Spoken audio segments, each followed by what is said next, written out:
بسم الله الرحمن الرحيم الحمد لله رب العالمين والعاقبة للمتقين ولا عدوان إلا على الظالمين ونشهد أن لا إله إلا الله وحده لا شريك له ونشهد أن محمدا عبده ورسوله. On remercie Allah et toutes les louanges lui reviennent et nous attestons qu'il n'y a aucune divinité en dehors de lui subhanahu wa ta'ala et que le prophète Muhammad alayhi salam est son messager. Et on continue donc la série de rappels concernant l'au-delà. Nous avions vu l'étape qui précédait la mort, qui pouvait être qualifiée de l'agonie qui pouvait être qualifiée donc de l'agonie, c'est-à-dire ce qui est juste au moment de la mort. Et nous avions parlé de certains éléments, et j'aimerais vous faire quelques rappels avant de passer à la suite. D'abord, souvenez-vous que ce rappel n'est pas destiné aux enfants, bien sûr. Et donc, on avait parlé de cette agonie-là qui précède la mort et qu'il fallait rajouter quelques éléments. Le premier, c'est que cette agonie, c'est-à-dire la manière dont on va mourir, elle est la conséquence de notre vie. Il y a une règle qui est Man 'asha 'ala shay'in mata 'alayh. C'est pas le fruit du hasard, on en avait parlé. Allah Azza wa Jal n'est pas injuste. Quelqu'un qui va passer toute sa vie dans les bonnes actions, eh bien, Allah ne sera pas injuste. D'accord ? Évidemment, si la personne avait des bonnes actions en apparence, c'est autre chose. Parce que l'intention compte, c'est-à-dire la raison pour laquelle on fait ces bonnes ou ces mauvaises actions. Et on ne va pas rentrer dans le détail de l'intention, mais déjà, ce qu'il faut tout simplement savoir, ce qui est essentiel dans l'intention, c'est que nos bonnes actions, elles doivent être faites pour Allah. Et je parle des bonnes actions, c'est-à-dire de ce qui concerne la religion. D'accord ? Parce qu'après, le reste, eh bien, ce n'est pas nécessairement pour Allah. Ça ne veut pas dire que c'est un encouragement pour ne pas faire des actions pour Allah, mais j'ai le droit d'étudier pour, par exemple, rechercher l'argent ou à supposer la gloire, que sais-je, mais tant que ça n'a pas de rapport avec la religion. Mais en ce qui concerne les bonnes actions, si je le fais pour autre chose qu'Allah Azza wa Jal, ce sera très très grave et on en reparlera quand on arrivera à l'étape du jour dernier. Donc la première règle, c'est celui qui vit sur une chose mourra dessus. Il n'y aura pas d'injustice de la part d'Allah Azza wa Jal. Donc concernant cette agonie. L'autre chose aussi concernant l'agonie, eh bien, c'est que, comme je vous l'ai dit la dernière fois, l'agonie est donc à l'image de notre vie, et elle peut être facile ou elle peut être difficile. On peut avoir une bonne fin et mourir dans les bonnes actions, ou on peut avoir, malheureusement, qu'Allah nous en préserve, une mauvaise fin.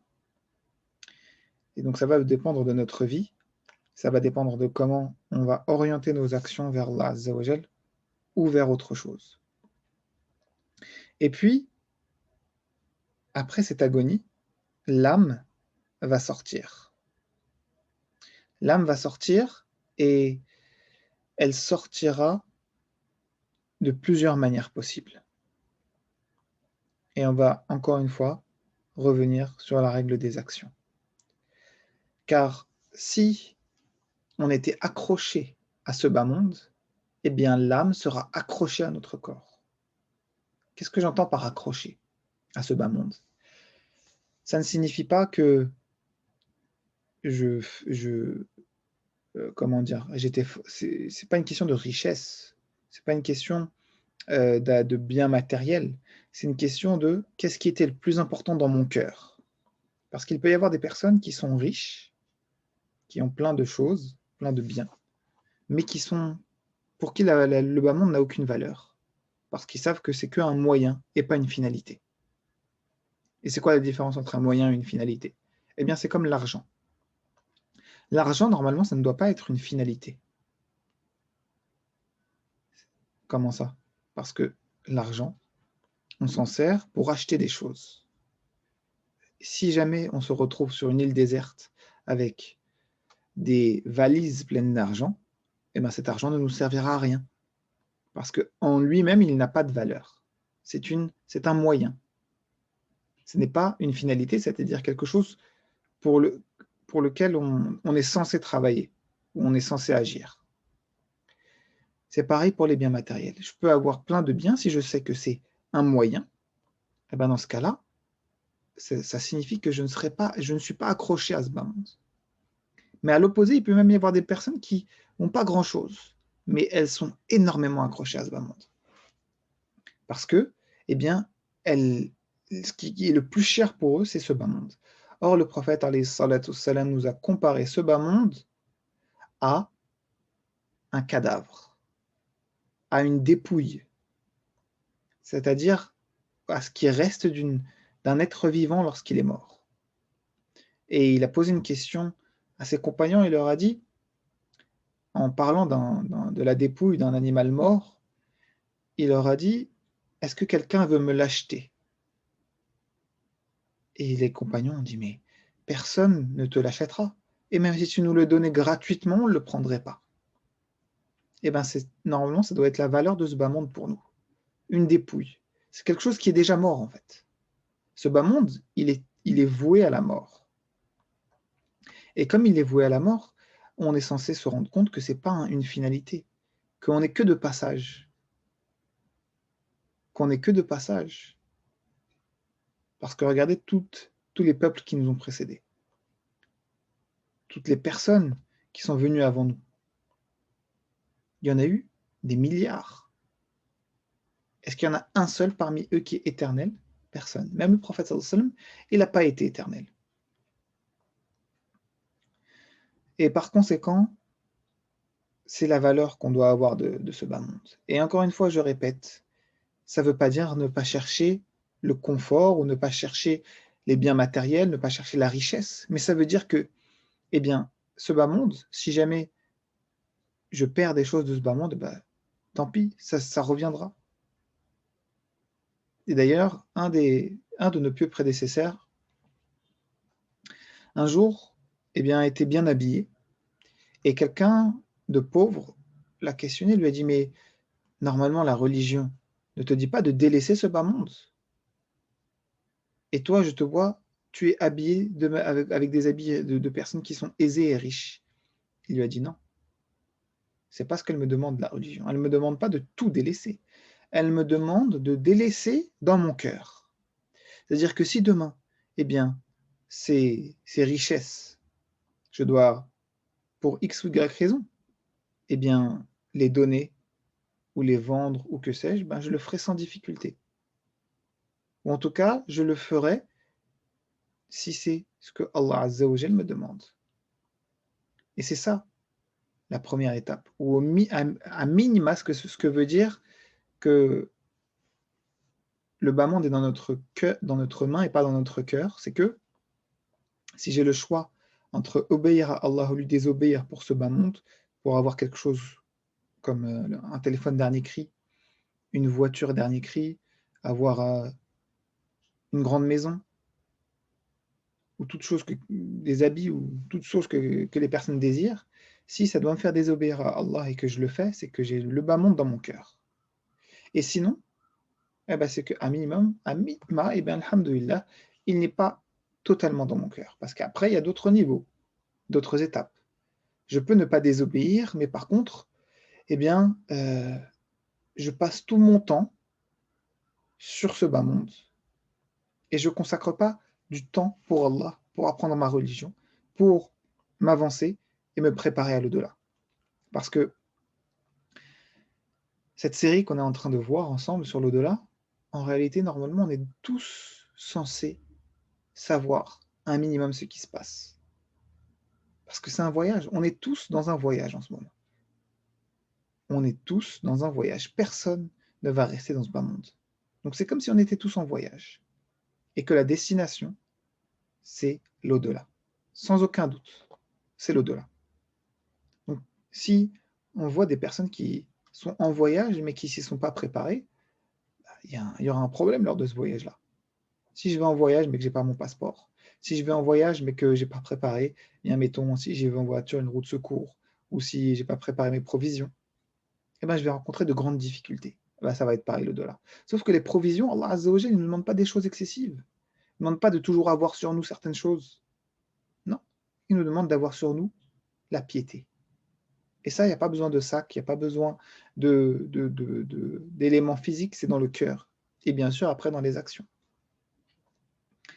Donc, pour revenir à ce qui se passe au moment de la mort, juste après la fin, eh bien, juste après le moment où l'ange de la mort va recueillir notre âme, en tout cas à ce moment-là précis plutôt, soit mon âme, elle est accrochée à ce bas monde, et on en a parlé, on a donné les indicateurs, ou bien elle n'est pas accrochée, parce qu'elle s'est préparée à l'au-delà. Elle sait que tôt ou tard, l'âme va devoir sortir du corps. Donc, tout ce que j'ai, je ramènerai rien avec moi dans l'au-delà. Rien.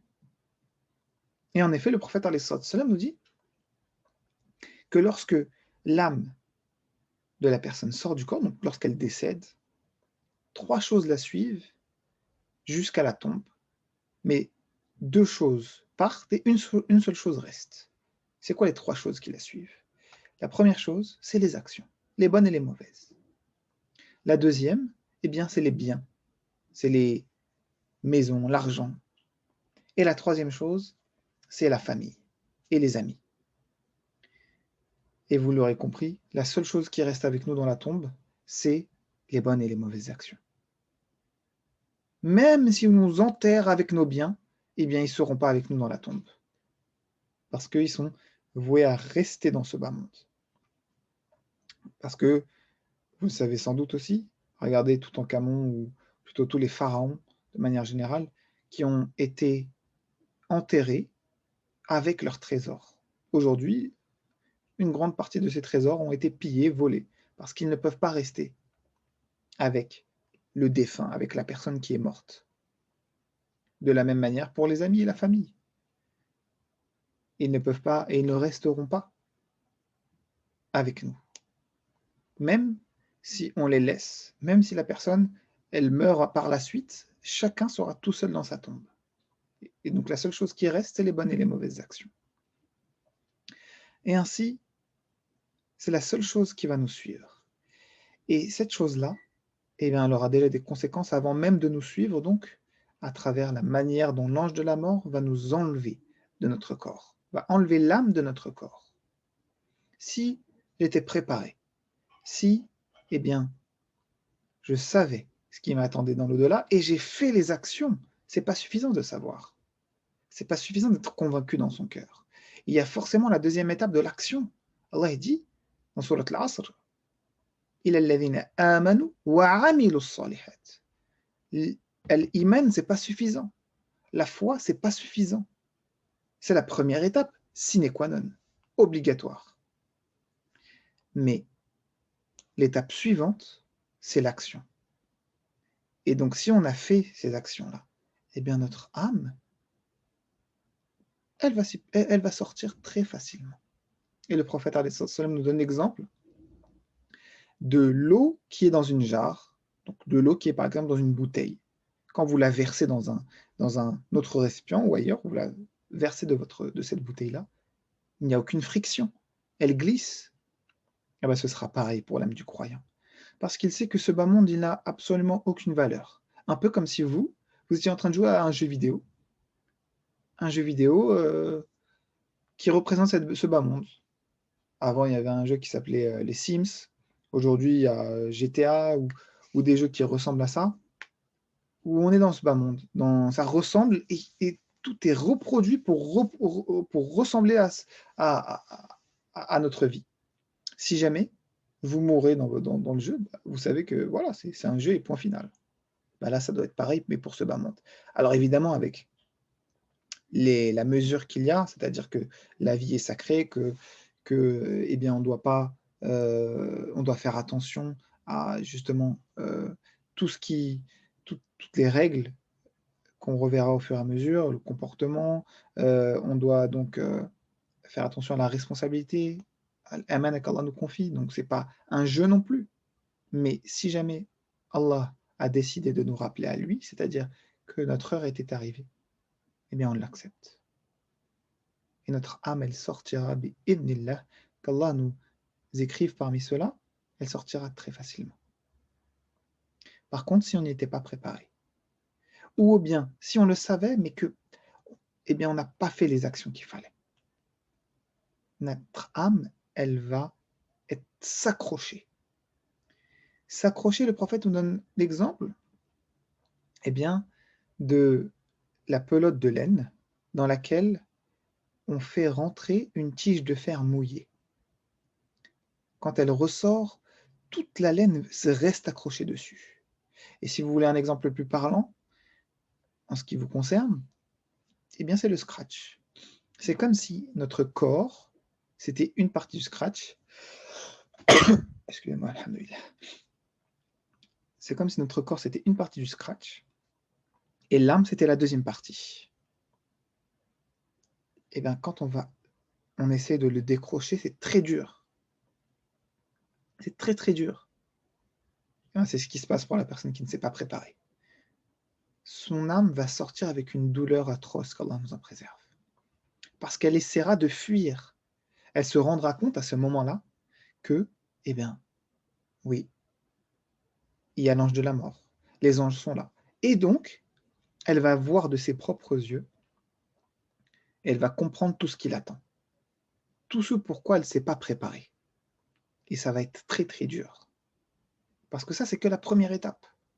C'est que la toute première étape. C'est le premier moment où on commence à voir la vérité. Et c'est quoi cette vérité? Eh bien, c'est l'au-delà. C'est le premier moment. C'est la première chose que l'on va voir. L'ange de la mort et les anges, soit de la miséricorde, soit du châtiment. Et encore une fois, cette règle, si on avait bien agi, on verra les anges de la miséricorde. Et si on avait mal agi, on verra les anges du châtiment. Parce que, eh bien, c'est la règle d'Allah, la règle de justice, la règle d'équité. Et donc, cette âme, elle sortira très très difficilement. Parce que, parmi les causes, c'est que, comme on l'a dit, elle ne s'est pas préparée, mais parfois, eh bien, elle le savait peut-être. Elle savait ce qui allait lui arriver. Il y en a qui savent qu'il y a la tombe, les questionnements de l'au-delà, l'enfer. Ils connaissent, mais parfois, Shaitan leur vient avec une excuse qu'on appelle Toulul Amal, l'espoir lointain. Un jour, je le ferai. Je suis encore jeune là, je n'ai pas passé le brevet. C'est bon, déjà je prends le brevet, après j'ai mon lycée, j'ai le bac, j'ai mon bac plus 1, plus 2, plus 5, plus 8, j'ai mon doctorat. À ce moment-là peut-être. Mais la mort ne fait pas de différence. La mort, personne n'a de contrat avec elle. Et elle ne fera jamais de contrat avec qui que ce soit pour reporter sa venue. Et d'ailleurs, Allah nous le dit dans le Coran. توفت بعد أعوذ بالله من الشيطان الرجيم توفته رسلنا وهم لا يفرطون. Nos messagers, c'est-à-dire les anges, enlèvent son âme sans aucune négligence. Il n'y a aucun ange. On n'est pas dans un film ou dans un dessin animé ou dans un roman ou dans une histoire. Les anges, quand ils sont venus, eh bien, rien ne pourra les en empêcher. Parce que malheureusement, il y en a qui pensent que j'ai encore le temps devant moi. Je suis en bonne santé, je suis jeune, je suis peut-être moins jeune, je suis encore en bonne santé. J'ai des étapes à franchir dans ma vie avant l'au-delà. Non, ça ne marche pas comme ça. La mort, elle vient n'importe quand. La mort, elle ne frappe pas. Quand elle doit arriver, elle arrivera. Et c'est ça justement qui est grave. C'est que parfois on va connaître, mais on va se dire qu'on a le temps. Mais combien de personnes sont décédées alors qu'elles pensaient encore qu'elles avaient le temps? Combien de personnes sont mortes alors qu'elles n'avaient pas atteint la puberté, pas atteint la majorité, parfois qui n'avaient pas terminé leurs études, qui ne s'étaient pas encore mariées? Il n'y a aucune exception, il n'y a aucune règle dessus. C'est vrai, il y a des statistiques. C'est vrai qu'il y a une espérance de vie en France. Mais est-ce que dans cette statistique, Est-ce qu'un statisticien a déjà garanti que cette statistique s'appliquera à toi? Personne ne pourra jamais te le garantir. C'est pour ça, eh bien, que c'est aujourd'hui, c'est maintenant qu'on se prépare, qu'on se pose les bonnes questions. Qu'est-ce que je fais de mal? Qu'est-ce que je ne fais pas encore parmi les choses qu'Allah me demande? Parce que le jour où la mort viendra, ce sera trop tard. Et c'est le point sur lequel on va terminer, parce que la semaine prochaine, on parlera bi'idhnillahi ta'ala de la suite, bien sûr, des étapes, et on parlera aussi notamment du repentir, de ses conditions. Comment on fait pour se repentir pour Allah? Et on avait dit que la première chose, c'est de regretter et de faire tout de suite les bonnes actions. Mais on verra plus de détails. Parce que, eh bien, au moment de l'agonie de la mort, au moment où on voit l'ange, c'est terminé, il n'y a plus de repentir. Ce serait trop facile. Parce qu'il y en a qui se disent, parmi leurs excuses, dans tout le ML, j'ai encore le temps, eh ben, quand je vais être vieux, juste avant de mourir, je vais me repentir. Eh ben non, ce sera trop tard. Le jour où tu vois les anges, c'est terminé. C'est terminé. Quand tu vois l'ange de la mort, ça veut dire que tes actions sont terminées. Ton repentir n'est plus possible. On verra que certaines actions sont encore possibles, mais ton repentir, lui, est impossible. Et tu resteras sous la décision d'Allah Azza wa Jal. Soit il te châtiera, soit peut-être il pourra te pardonner. Mais en tout cas, toi-même, tu ne pourras plus. La balle ne sera plus dans ton camp.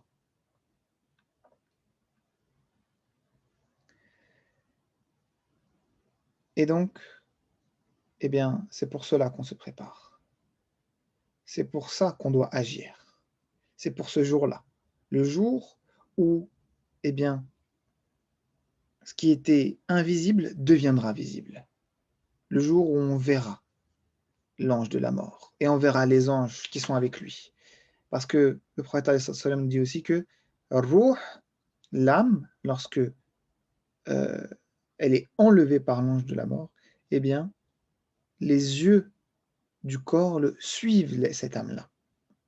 Et c'est ce moment-là qui est la limite entre ce bas monde et l'au-delà, qu'on appelle plus particulièrement Ilm al-Barzakh, c'est-à-dire le monde, on pourrait l'appeler transitoire. Pourquoi transitoire? Parce que c'est un au-delà qu'on pourrait entre guillemets appeler, qualifié de partiel. C'est l'au-delà que pour cette personne décédée et toutes celles décédées, mais pas pour l'ensemble de l'humanité. Contrairement au jour du jugement, où là ce sera l'au-delà complet et il n'y aura plus de bas monde. Et on en verra certaines conséquences, peut-être pas au prochain rappel, mais au rappel suivant, bi'idhnillahi wa bitawfiqihi. أسأل الله العظيم رب العرش العظيم أن يثبتنا عند السؤال ويثبتنا عند الوفاء وأن يرزقنا حسن الخاتمة ونعوذ بك من سوء الخاتمة ونعوذ بك من طول الأمل.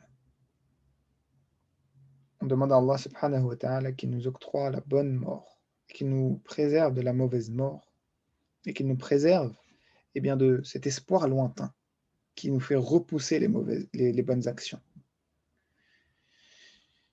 وصلى اللهم وزد وبارك على سيدنا وحبيبنا محمد وآخر دعوانا أن الحمد لله رب العالمين.